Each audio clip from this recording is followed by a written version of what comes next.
இந்த நாளில் தேனிலும் இனிமே நிகழ்ச்சியில உங்களை சந்திப்பது மிக்க மகிழ்ச்சி அடைகிறேன். நாம் ஒரு வேத வசனத்தை பார்ப்போம். பரிசுத்த வேதாகமம் பழைய ஏற்பாடு நீதிமொழிகளின் புஸ்தகம் 28ஆம் அதிகாரம் 20ஆம் வசனம் இப்படியா சொல்கிறது: உண்மையுள்ள மனுஷன் பரிபூர்ண ஆசீர்வாதங்களை பெறுவான், ஐஸ்வர்யவனாகிறதுக்கு தீவிரிக்கிறவனோ ஆக்கினைக்கு தப்பான்.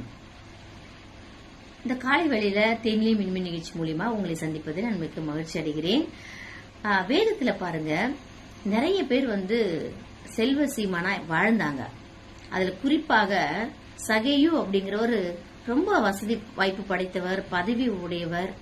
அவருக்கு ஏதோ ஒரு குறைவு இல்ல. எல்லா செழிப்பும் இருந்தும் ஒரு விதமான செழிப்பு அவரிடத்துல குறைவு காணப்பட்டது.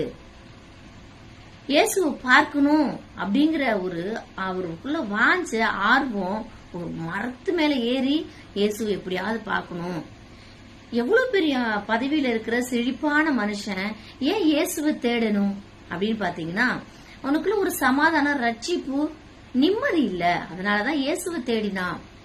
ஓகே, இயேசுவை தேடின சகேயுவுக்கு இயேசு என்ன செய்தார் அப்படின்னு பாத்தீங்கன்னா, சகேயுவை இறங்கி வா அப்படின்னு சொல்லி கூப்பிட்டு சகேயுவுக்கு அவனுடைய வீட்டிலே போய் தங்கி இயேசு பெரிய ஒரு அற்புதம் செஞ்சார். என்ன விதமான அற்புதம் அப்படின்னு பாத்தீங்கன்னா, நான் உன் வீட்டுல நான் தங்குறேன். ஆமீன். இன்னைக்கு நம்ம வீட்டுல எத்தனை பேர் வீட்டுல இயேசு தங்குறவரா இருக்கிறாரு? நம்ம கூட ஆண்டவர் எப்பெல்லாம் இருக்கிறாரு அப்படின்னு பார்த்தோம்னா ஒரு கேள்விதாங்க. சகேயுக்கு எல்லா வசதியும் இருந்தும் இயேசுவை தேடி ஓடினாரு, பாக்கணுங்கிற ஆர்வம் இருந்துச்சு. நீ இயேசு சொன்னார், நீ இப்ப இருக்கிற நிலைமையில நீ யாராட்டெல்லாம் அநியாயமா எவ்வளவு கடன் வாங்கியிருக்கியோ, வட்டி வசூல் பண்ணிருக்கியோ, அதெல்லாம் நீ திருப்பி நாளத்தனையா கொடு அப்படின்னு சொன்ன உடனே சகேயு இயேசுவோட வார்த்தையை கேட்டு உண்மையா அதை அப்படியே செஞ்சு முடிச்சாரு. நாளத்தனையா கொடுன்னா அது அப்படியே செஞ்சாரு.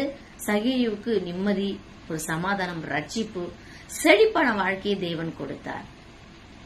விசேஷமா இந்த வீடியோ மூலியமா பார்த்து கொண்டிருக்கிற பிரதர் அண்ட் சிஸ்டர், நம்ம எல்லாருமே ஒரு விதமான சூழ்நிலையில நம்ம இருக்கிறோம்.